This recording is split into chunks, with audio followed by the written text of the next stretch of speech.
வணக்கம். உன்னை இருந்தால் ப்ரோக்ராமுக்கு உங்களை வரவேற்கிறேன். இன்னைக்கு நம்ம பார்க்க போற டாபிக் என்னன்னு கேட்டீங்க அப்படின்னா, குழந்தைகளும் செல்போனும். அதை பத்தி பேச போறோம். இதை பத்தி நிறைய பேர், நிறைய அறிஞர்கள் எல்லாமே சொல்லிட்டாங்க. என்னையா புதுசா பேச போற அப்படின்னு சொல்லிட்டு உங்களுக்கு தோணும். நான் ஒரு ரெஃப்ரெஷரா இந்த வீடியோ போடணும்னு பாக்குறாங்க, அவ்வளவுதான். உங்களுக்கு எல்லாம் ஏற்கனவே இதை பத்தி தெரியும். இருந்தாலும் நான் சொல்றது உங்களுடைய தூங்கிட்டு இருக்க மெமரியை தூசு தட்டி எடுக்கிறது, அவ்வளவுதான். குழந்தைகளும் செல்போனும். முதல்ல நான் சொல்லிடுறேன், என்னோட குழந்தைக்கு நான் செல்போன் கொடுக்கல, அதனால அட்வைஸ் பண்ண வரேன் அப்படின்லாம் நான் சொல்லவில்லை. என் குழந்தை கையிலும் செல்போன் நான் கொடுத்துருக்குறேன். என்னதோ என்னோட ஒய்ஃப்தோ யூஸ் பண்ணுவாங்க. அதை நான் முதலே சொல்லிக்கிறேன்.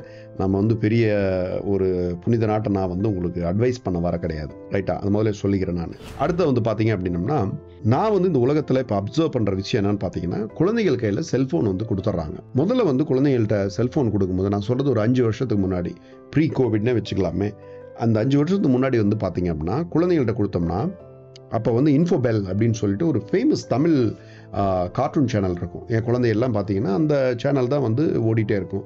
அது அழகாக பாட்டு வரும், அழகான செய்தி வரும், அழகாக நம்ம தமிழ் பாட்டுக்கள், தமிழ் இதெல்லாம் சொல்லி தருவாங்க.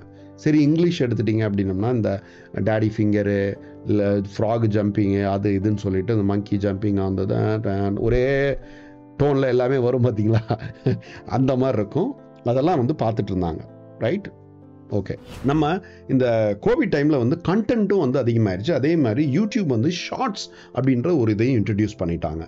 இப்போ இந்த ஷார்ட்ஸில் நம்ம ஷார்ட்ஸ் கொஞ்சம் முன்னாடி போய் பார்ப்போமே. ஷார்ட்ஸ் எப்படி உருவாகுது அப்படின்னம்னா, இன்ஸ்டாகிராம் ரீல்ஸ் அதுக்கு முன்னாடி இன்ட்ரடியூஸ் பண்ணுறாங்க. இன்ஸ்டாகிராமுக்கு ரீல்ஸுக்கு முன்னாடி என்னென்னு பார்த்தீங்கன்னா, டிக்டாக்கு இன்ட்ரடியூஸ் பண்ணுறாங்க.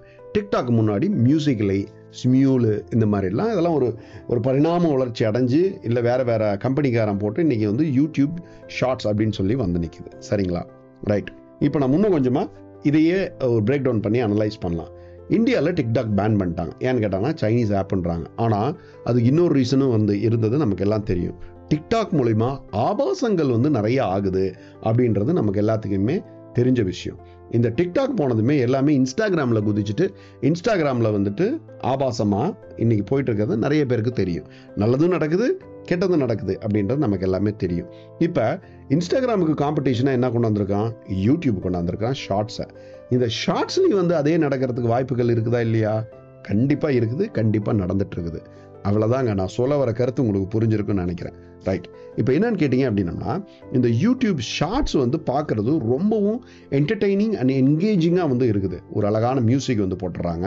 ஒரு சின்ன ஒரு 15 செகண்ட் கிளிப்போ, ஒரு 30 செகண்ட் கிளிப்போ ஒன்று போட்டுட்டு பார்க்க வைக்கிறாங்க. இதில் என்ன ஆகுது அப்படின்னா, பேரண்ட்ஸு செல்ஃபோனை கொடுத்ததுமே, நீங்கள் 5 வருஷத்துக்கு முன்னாடி போய் பாருங்கள், இன்ஃபோபெல்ஸ் அப்படின்னு சொல்லிட்டு ஓடிட்டு வரும். இல்லை அப்படின்னம்னா பூஜா தேஜா அப்படின்னு சொல்லிட்டு ஏதோ பார்த்துட்டு இருப்பாங்க. நீதி கதைகள் இல்லையா? நீதி கதைகள் கேட்பாங்க, தெனாலிராமன் கதை கேட்பாங்க.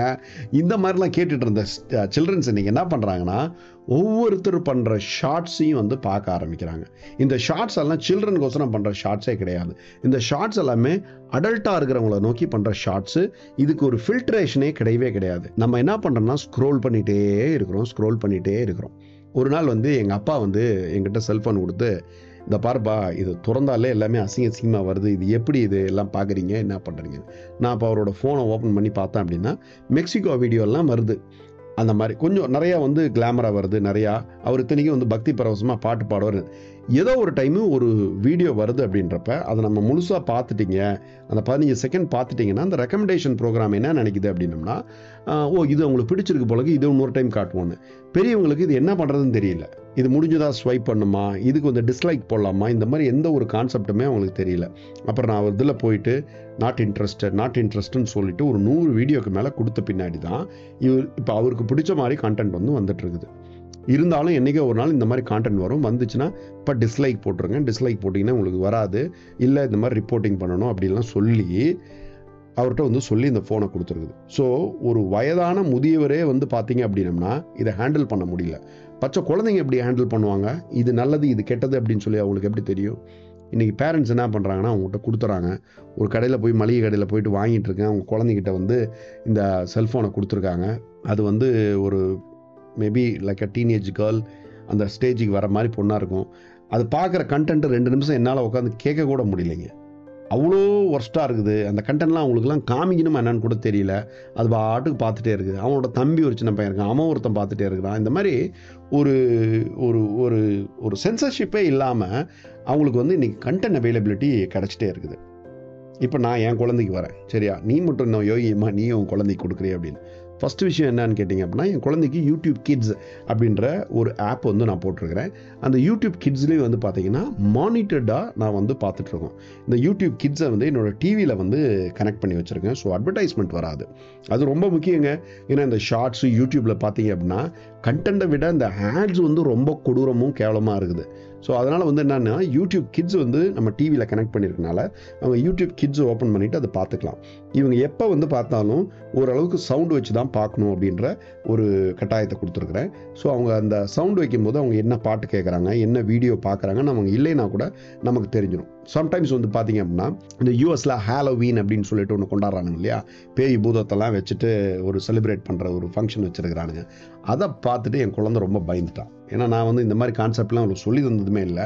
ஸோ அதை பார்த்துட்டு என் பிள்ளை என்ன பண்ணிட்டா அப்படின்னம்னா, ஐயோ எனக்கு பயமாக இருக்குது, நைட்டு தூக்கம் வர மாட்டேங்குது, எனக்கு வந்து பூசணிக்காயில் கண்ணு வச்ச மாதிரி எனக்கு வருது அப்படின்னு சொல்லிட்டு அதிலிருந்து அவளை மீட்டு கொண்டாடுறது எனக்கு பெரும்பாடாக இருந்துச்சு. ஸோ யூடியூப் கிட்ஸ்லேயே போனாலுமே ஃபாரின் கண்டென்ட்டு அதுலேயும் நிறையா வந்து உள்ளே திணிக்கிறாங்க. அப்போ அதுலேயும் போயிட்டு நம்ம பிளாக் பண்ணி விடணும் சேனல். இதெல்லாம் வந்து ஒரு பேரண்ட் வந்து கண்டிப்பாக பண்ணணும். தன்னுடைய குழந்தையை வந்துட்டு நல்லபடியாக வளர்க்கணும். அப்படின்னா இதனால் உங்கள் குழந்தை சிறந்ததாக வளர்ந்துருமான்னு கேட்டால் எனக்கு நல்லா தெரியும். சிறந்ததாக வளருதோ இல்லையோ, கெட்டதாக வளராதுன்னு எனக்கு நல்லாவே தெரியும். நான் சொல்கிறது புரியுதுங்களா?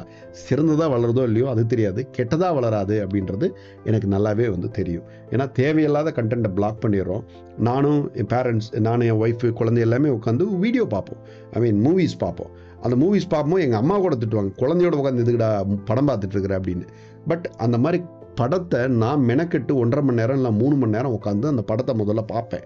இந்த படம் வந்து ஏஜ் அப்ராப்ரியேட் படமா, குழந்தையோடு உட்காந்து பார்க்கலாமா அப்படின்னு நான் டிசைட் பண்ண பின்னாடி உட்காந்து பார்ப்பேன். எஸ்பெஷலி நம்ம தமிழ் படங்களாக இருந்துச்சு அப்படின்னா. இங்கிலீஷ் படங்களாக இருந்ததுன்னா அதுக்கு நிறைய வெப்சைட் இருக்குது, அதில் டீட்டெயிலாக ரிவ்யூ போட்டுருவாங்க, அதில் என்னென்ன மாதிரி கண்டென்ட் இருக்குன்னு அதை பார்த்துட்டு அதை உட்காந்துட்டு பார்ப்போம். இல்லைன்னா அந்த படத்தை முதல்ல ஸ்பீடாக ஓட்டி விட்டு பார்த்துருவேன். ஸோ இந்த மாதிரி ஃபில்ட்ரேஷன் வந்து பண்ண வேண்டியது ஒரு பேரண்ட்டோட கடமை. அடப்பாயா இதுக்கெல்லாம் இவனுக்கு ஏன் நேரம் இருக்குது, ஃபோனை கொடுத்தோம்னா நம்ம தொல்லை இல்லாமல் அவங்க பாட்டுக்கு ஏதோ பண்ணிட்டு போகிறாங்க அப்படின்னு நினச்சிங்கன்னா அதோட தாக்கம் வந்து இன்றைக்கி தெரியாதுங்க. இந்த குழந்தைகள் வந்து பசுமரத்தாணி அடித்த மாதிரி அந்த தாக்கம் வந்துட்டு போக போக தான் தெரியும். ஒரு விஷயம் சொல்கிறேன் கேளுங்களேன். இந்த அடலசன்ட் ஏஜ் அப்படின்னு சொல்கிறாங்க இல்லையா, அந்த பருவ வயசு, அந்த டீனேஜ் வயசுலாம் இருக்குது பார்த்தீங்களா, அது வந்து ரொம்ப ஒரு குழப்பமான வயசு. அவங்களோட ஹார்மோன்ஸ் எல்லாம் டெவலப் ஆகிற வயசு. அந்த மாதிரி ஸ்டேஜஸில் போகும்போது அவங்க வந்து நல்லதாக என்ன படிச்சிருக்காங்களோ அது நிறைய வந்து ஆக்டிவேட் ஆச்சுன்னா பரவாயில்ல. அவங்க கெட்டதாக படித்தது, கெட்டதாக தெரிஞ்சது, கெட்ட அண்டர்ஸ்டாண்டிங் எல்லாம் ஆக்டிவேட் ஆச்சுன்னா அவங்க வாழ்க்கையை வந்து அதை தான் திருப்பி போடுறது.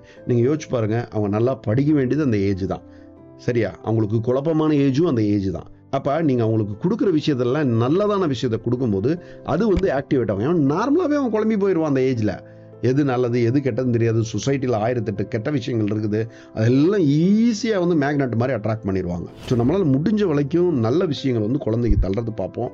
செல்ஃபோன் வந்து குழந்தைகிட்ட கொடுக்கும்போது இந்த யூடியூப்பு உங்கள் லாகினில் போய் யூடியூப் ஷார்ட்ஸ் கொடுக்கவே கொடுக்காதீங்க. யூடியூப் கிட்ஸ் தான்ப்பா பார்க்கணும்னு சொல்லி கொடுங்க. அந்த கிட்ஸில் என்ன பார்க்குறாங்கன்னு பாருங்கள்.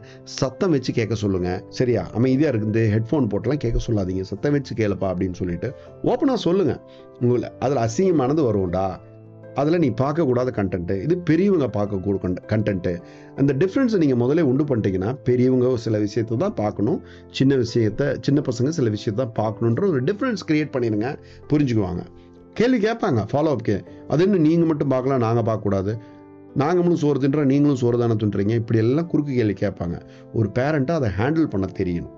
நான் சொல்கிறது புரியுதா? ஏன் பெரியவங்கன்றது டிஃப்ரெண்ட்டு, ஏன் சின்னவங்கன்ற டிஃப்ரென்ஸு, இதெல்லாம் அந்த கேள்வி குழந்தை கேட்கும்போது அவங்களுக்கு புரியக்கூடிய துணியில் சொல்லணும். அப்படி இல்லை உங்களால் முடியல அவசரத்தில் இருக்கீங்கன்னா, எனக்கு புரியுது நீ கேள்வி கேட்குறது, இதை மனசில் வச்சுக்கோ, திருப்பி நம்ம இதை பற்றி பேசலான்னு சொல்லிட்டு எல்லா பேரண்ட்ஸும் எல்லா குழந்தைகளும் கண்டிப்பாக ஒரு 1/2 அன் ஹவர் ஃப்ரீயாக இந்த பிஸி வேர்ல்டில் கிடைக்கும். நீங்கள் படுக்கிறப்போ கிடைக்கும், நீங்கள் தூங்கி எந்திரிச்சிருப்பா கிடைக்கும். அன்றைக்கி அந்த கேள்விகளை வந்து அனலைஸ் பண்ணிவிட்டு ஒரு திருப்தியான பதிலை சொல்லுங்கள். நீங்கள் வந்து தலை சிறந்த பேரண்ட்டாக வருவீங்க. அந்த குழந்தைக்கு நல்வாழ்வு ஏற்படும். உங்களுக்கு ஏற்படுதோ இல்லையா, நம்மளாம் வாழ்ந்து முடிச்சிட்டோம். அந்த குழந்தைக்கு ஒரு நல்வாழ்வை ஏற்படுத்தி தர வேண்டியது நம்ம கடமை.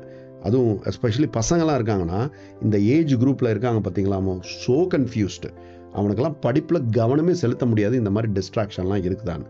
அதுக்கோசம் நீங்கள் இதை வந்து பிடுங்கிருங்க, இதை பிடுங்கி போட்டுருங்க அப்படிலாம் சொல்ல. Just monitor. நீங்களும் வந்து இவங்களோட சேர்ந்து என்ன பார்க்குறாங்க, என்ன பேசுகிறாங்க, இதெல்லாம் வந்து தேவையாக இருக்குது. 1ஆம் கிளாஸ் 2ஆம் கிளாஸ் படிக்கிற குழந்தைங்களுக்கு என்ன படம் ஓடுதுன்னு தெரியுது. அவங்க பார்த்த படத்தை கேட்டிங்க அப்படின்னா, இந்த படத்தெல்லாமா குழந்தைய கூட்டிகிட்டு போய் பார்க்குறாங்க அப்படின்ற ஒரு கொஷின் நம்ம மண்டைக்கு வருது. அந்த குழந்தைக்கு இவ்வளோ எக்ஸ்போஷர் தேவையா அப்படின்னு. ஸோ அதனால் ஒரு சில மானிட்டர் பண்ணிக்கோங்க. உங்களுடைய சுய சந்தோஷத்தை கொஞ்சம் குழந்தைங்களுக்கோசரம் இழந்துருங்க. அதனால் ஒன்றும் தப்பே கிடையாது. அதனால் நீங்கள் வந்து உங்கள் வாழ்க்கையை யோசிச்சு பாருங்கள். இது இந்த குழந்தை பார்க்க வேண்டிய அவசியம் இருக்குதா அப்படின்னு யோசிச்சு பாருங்கள். இதனால் என்ன வந்து விளைவுகள் என் குழந்தைக்கு வரும்னு ஒரு செகண்ட் யோசிச்சுட்டு அதுக்கப்புறம் முடிவெடுங்க. நீங்கள் குழந்தையாக இருந்தப்போ இதெல்லாம் அலோவ் பண்ணியிருப்பாங்களா பார்க்குறதுக்கு அப்படின்றதையும் யோசிச்சு பாருங்கள். ஒரு அன்கண்ட்ரோலபிளாக உங்களை வந்து எல்லா படத்துக்கும் அனுமதிச்சாங்களா, எல்லா வீடியோவும் பார்க்குறதுக்கு அனுமதிச்சாங்களா உங்கள் பேரண்ட்ஸு? அனுமதிக்கலைன்னா ஏன் ஒரு சில படங்களுக்கெல்லாம் வந்து சென்சர்ஷிப் வச்சுருக்குறாங்க? யூடியூப்பில் அந்த மாதிரி எதுவுமே இல்லை. அவங்க பேசுகிற வார்த்தைக்கு இல்லை, அவங்க பேசுகிற போடுற ட்ரெஸ்ஸுக்கு இல்லை, அவங்க நடிக்கிற நடிப்புக்கு இல்லை. இந்த மாதிரி நிறைய விஷயங்கள் இருக்குது. இதெல்லாம் கடன் தான் வருது, யூடியூப், இன்ஸ்டாகிராம் இதெல்லாம். சரியா? அந்த கேள்வி கேட்டுட்டு செல்ஃப் அனாலிசிஸ் பண்ணிவிட்டு முடிவெடுங்க. இதை பற்றின கருத்துக்கள் இருந்துச்சுன்னா கமெண்ட்டில் போடுங்க. We'll discuss more. Thank you.